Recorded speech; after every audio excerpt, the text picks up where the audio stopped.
ये भी जानना जरूरी होगा कि रूस और यूक्रेन के युद्ध में अब तक किसे कितना ज्यादा नुकसान हुआ। ये भी मैं आपको बड़ी स्क्रीन पर दिखाने के और समझाने की कोशिश करता हूं। अगर आप देखें कि अब तक कितने क्षेत्रफल पर किसका कब्जा हुआ है, अगर आप देखें तो सबसे पहले बात करते हैं रूस की। करीबन 46,671 वर्ग किलोमीटर के इलाके पर रूस का कब्जा हो चुका है यूक्रेन के इलाके में।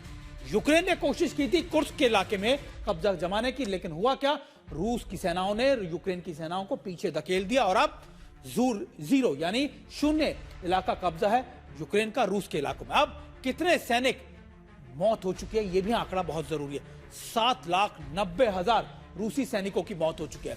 यूक्रेन की अगर बात करें 4 लाख सैनिकों के यूक्रेन के मौत हो चुके हैं। ये वो आंकड़े हैं जो दोनों तरफ से आधिकारिक रूप से बयां किए गए उनकी मिनिस्ट्रियों की तरफ से। अब उसके बाद सैन्य उपकरण कितने बर्बाद हुए, 23,715 ये रूस की सैन्य उपकरणों की बर्बादी। अब यूक्रेन की है 10,000 करीबन 800 के करीब इनके सैन्य आप कह सकते उपकरण बर्बाद हुए। हालांकि यूक्रेन के पास जो सैन्य उपकरण है वो नाटो देशों के ही हैं। अब रूस के टैंक और सैन्य गाड़ी कितने बर्बाद, 13,000 से ज्यादा रूस की बर्बाद हुई और यूक्रेन की 5,423।